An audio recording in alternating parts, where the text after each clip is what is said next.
내 눈 주의 영광을 보래. 저는 오늘 사랑하는 성도님들과 또 사랑하는 우리 식구들과 함께 내 모든 규례를 지키면 이란 제목으로 함께 그리스도의 은혜를 나누기를 원합니다.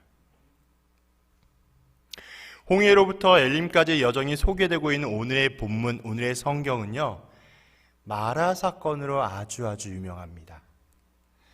이 마라 사건은요, 모세가 하나님의 능력으로 쓴 물을 단물로 달게 한 사건이에요. 제가 방금 설명드렸던 것처럼 누가? 모세가요, 어떻게 하나님의 능력으로 어떠한 쓴물이 단물로 변화되는 그러한 사건이 기록되어 있습니다. 이건 굉장히 표면적인 거예요. 굉장히 문자적인 겁니다. 슬슬 말씀드릴게요.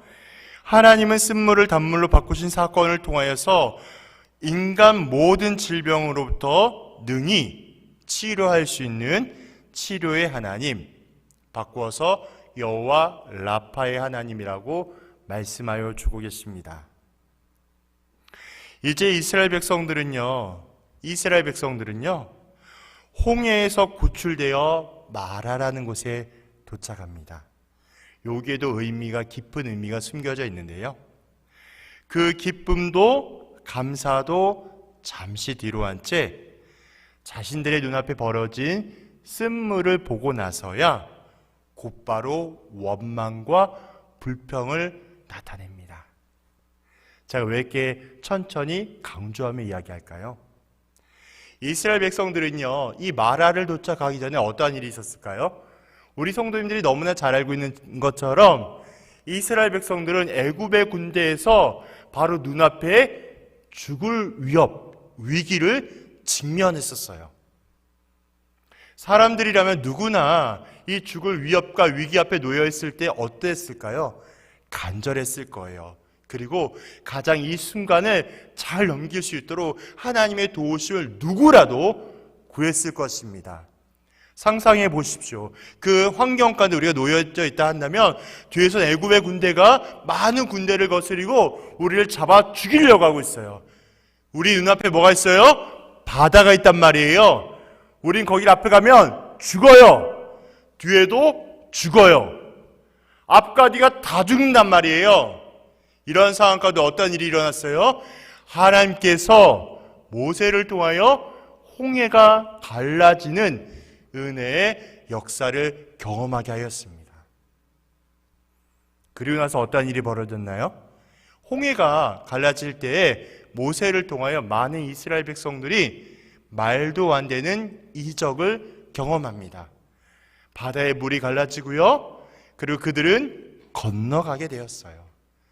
신학적으로 이런 의미를 뭐라고 이야기하냐? 구원의 은혜를 얻었다라고 이야기합니다. 또 홍해의 사건을 통하여 영적인 세례의 의미도 상징하고 있습니다. 이렇게 홍해의 사건을 경험했어요. 그럼 어땠을까요? 기뻤을 거예요. 왜요? 방금 전까지만 해도 애굽의 군대에서 죽을 위기, 또 내가 앞으로 갔을 때 또 생명의 죽을 위기를 놓여 있는 상황 가운데 은혜로 인하여서 홍해의 문이 열렸거든요. 우리 건너왔어요. 그래서 우리는 생명을 얻었단 말이에요. 그리고 난 다음에 어디 갔어요? 마라라는 곳을 갔습니다. 이제까지 은혜를 경험하고 이제까지 하나님의 말씀을 알고도 이제까지 여전히 경험하고 있어도 마라라는 작은 문제 앞에 원망과 불평하는 이스라엘을 직면합니다. 방금 전까지 자신의 생명을 구원해 주신 분, 오직 하나님의 은혜를 가장 확실하게 경험해 놓고도 쓴물을 바라보니 뭐예요? 다시 원망과 불평이 나와요. 이게 어떤 모습일까요? 우리의 죄성이에요. 이게 뭐예요? 우리의 교만이에요. 제가 끊임없이 말씀드리고 끊임없이 강조하고 끊임없이 반복하여 말씀을 드리는데요, 죄는요, 성경에서 말하는 죄는요, 윤리와 도덕적인 죄가 아니에요. 하나님과 멀게 하여 될 때, 하나님과 멀어졌을 때, 하나님과 끊어졌을 때 하나님은 철저히 이걸 죄라고 이야기합니다. 그래서 이들의 모습은 뭐예요? 죄성을 여전히 보여주고 있는 거예요. 근데 놀라운 사실은 뭐냐? 성경은 거기에서 계시하지 않고요, 거기에만 끝나지 않고요, 하나님이 얼마나 위대하고 놀라우며 은혜로우신 분인가를 다시 한번 설명합니다. 무엇일까요? 하나님은 그들을 끝까지 받아주시고 안아주세요. 누구를? 이스라엘 백성들을요. 철없는 이스라엘의 투정까지도 받아주시는 유일한 아버지 하나님. 저 같다라면, 만약에 그런 상황 가운데 놓여 있다라면 철없는 행동을 바라보게 될 때마다 불효령을 내거나 아니면 잘못을 철저히 구별하여서 양육하고 가르쳤을 텐데, 우리 하나님은 그러지 아니하시고요, 모세의 간구함을 들으시고 이스라엘에게 쓴물을 단물로 변화되게 하는 은혜를 베풀어 주십니다. 이런 하나님의 모습을 바라보며 자신의 형상대로 지으신 인간을 얼마나 사랑하시는지, 그 사랑의 넓이와 깊이를 아주 조금 이해할 수 있게 됩니다. 이 사건을 통하여 하나님이 어떠한 속성을 우리가 이해할 수 있을까요? 오래 참음을 이해할 수 있어요.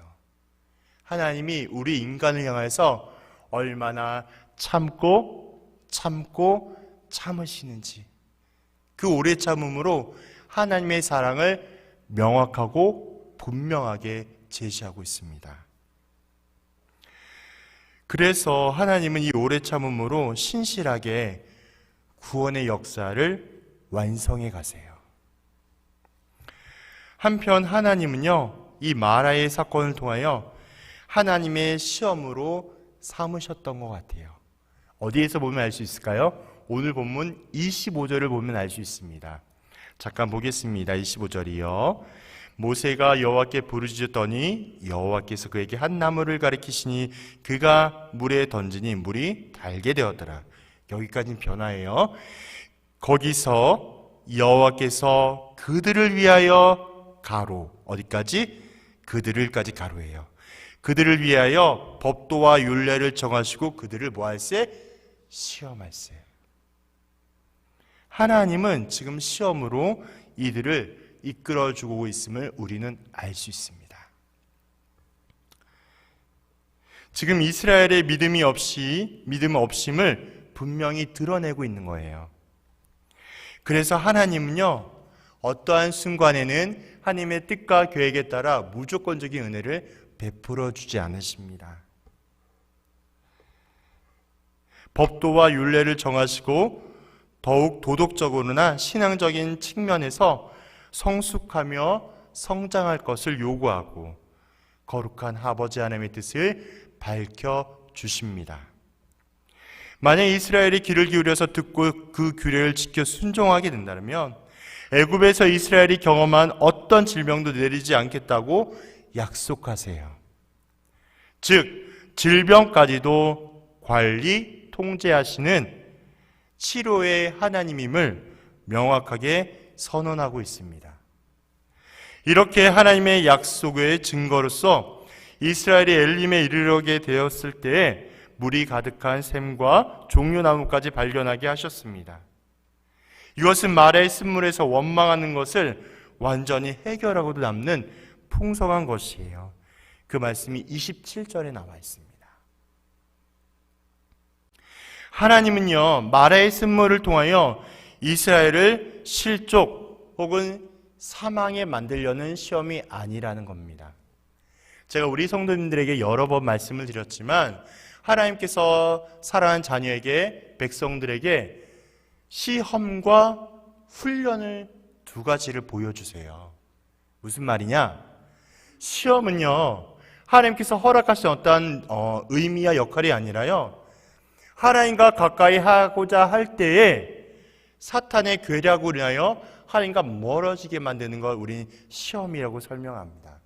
그러면 시험과 비슷하게 혹은 때로는 똑같아 보이는 어려움은 그걸 우리는 훈련이라고 표현하는데요, 이 훈련을 통해서 하나님의 온전하고 구비하여 완전한 자녀가 될 수 있는 하나님의 특별한 사랑이 바로 이 훈련입니다.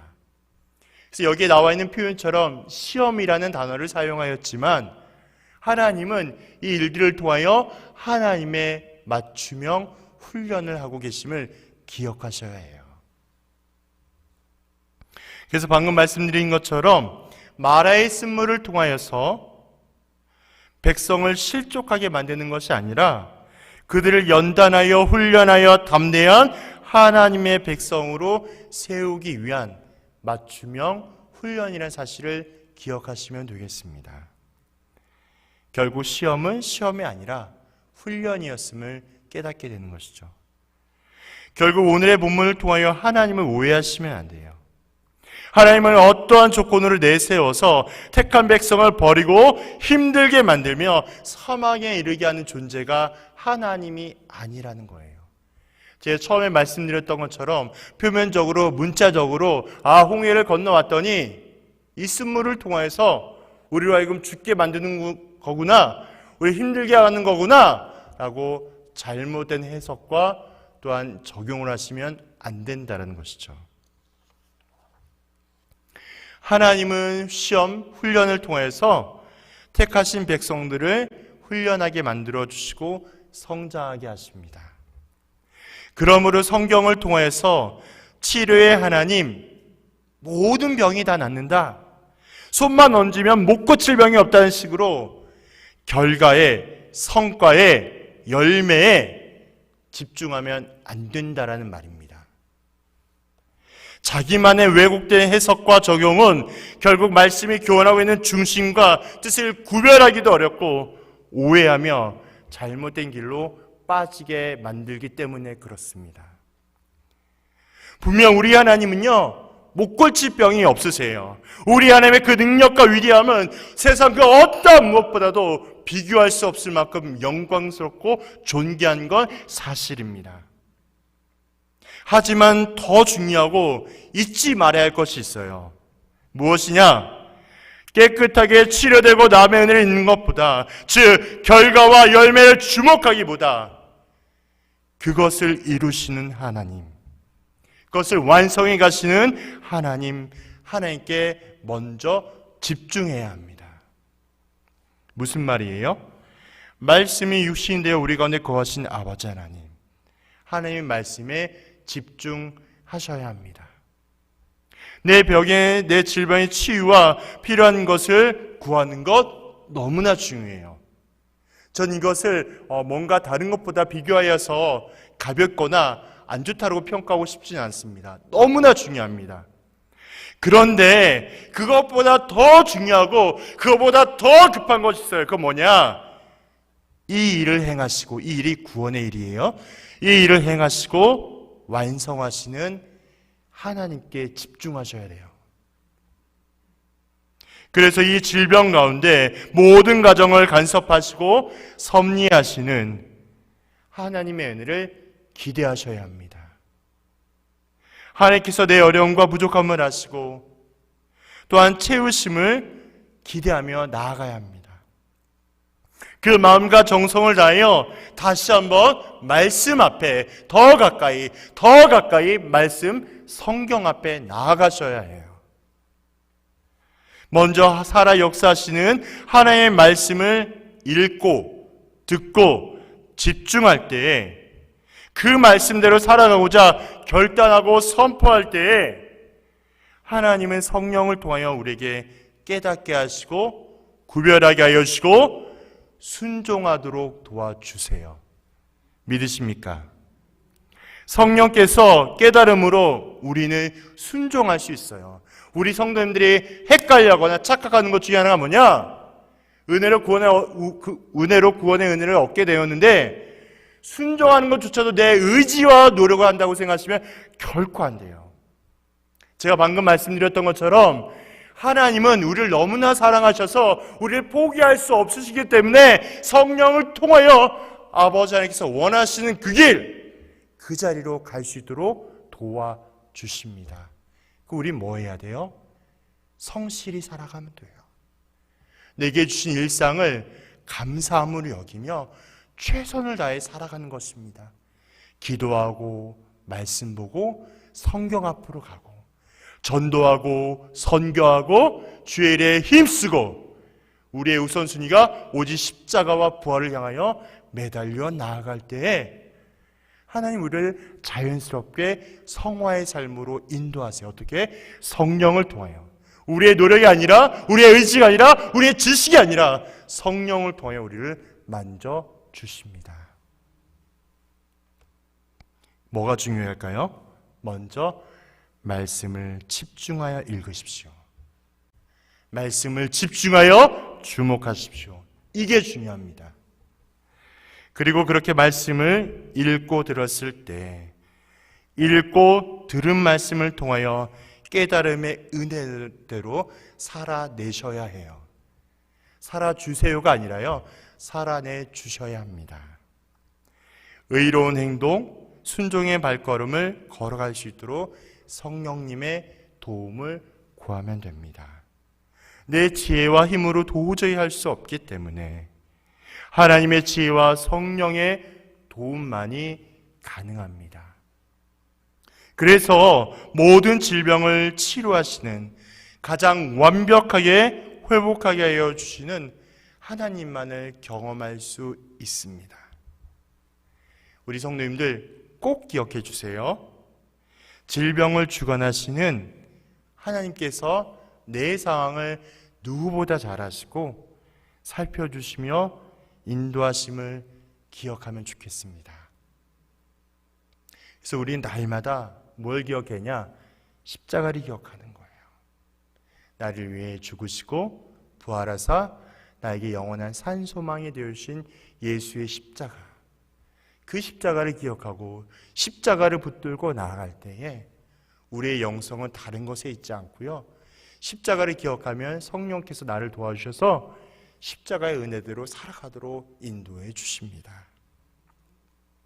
무엇인가 내 힘으로 하려고 할 때에 무기력함과 실패를 경험해야 합니다. 좌절하고 낙심의 그늘을 벗어날 수 없어요.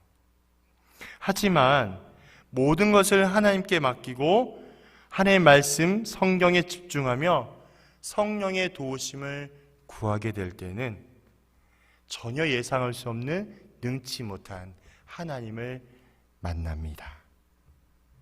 제가 지난번에도 말씀드렸지만 최근에 청년부를 대상으로 성경 묵상 모임을 하고 있습니다. 어제도 아이들과 함께 나누게 되었는데요. 왜 성경 묵상을 해야 되는지, 또 이게 어떤 의미가 있는지를 함께 나누게 될 때 저도 아이들도 큰 은혜를 나눴던 기억이 납니다. 알게 돼요. 왜? 하나님의 말씀을 가까이 하면 할수록요, 우리의 지식과 지혜와 경험은 아무 의미가 없음을 알게 합니다. 뭐가 제일 중요할까요? 살아 역사하시는 하나님의 말씀만이 중요해요. 그 말씀을 기억하다 보면 내가 잘못하고 실수하고 연약하고 넘어진다 하더라도 하나님이 우리를 그렇게 이렇게 정죄하거나 뭐라 하거나 하진 않으세요. 사랑하는 자녀야, 사랑하는 딸아, 아들아, 괜찮다. 지금도 내가 너를 위해서 중보하고 사랑하고 애쓰고 있어. 괜찮아. 그 음성은 어디서 들을 수 있냐? 무슨 신비한 음성으로 듣는 게 아니라요, 말씀을 통하여 성령의 도움으로 깨닫게 되는 거예요. 우리 어디 앞으로 갈까요? 성경 앞으로 나아가십시오. 그리스도의 말씀, 성경 중심으로 나아가기를 축원드립니다. 그렇게 살아갈 때에 치유의 목적과 나음의 목적이 있는 것이 아니라요, 하나님을 가까이 하면 할수록 치료함을 경험하고 하나님과 온전히 매이면 매일수록 더욱더 질병의 나음을 얻게 하여 주시고 능치 못함이 없으신 하나님을 만나게 될 것입니다. 그것이 우리의 일평생의 방향과 목적이 되어야 할 거예요. 다른 것에 우리가 신경 쓸 겨를이 없잖아요. 하나님께서 우리 모든 성도님들에게, 우리 교회에게 주신 귀하고 거룩한 사명, 그리고 이 질병과 어려움으로부터 이길 수 있는 가장 유일한 힘은 오직 말씀과 성령 기도입니다. 이 은혜를 잊지 않고 살아갈 때에 저와 성도님들이 크신 능력을 경험하는 귀한 또 하루가 되기를 소망합니다. 주의 영광 이곳에 가득해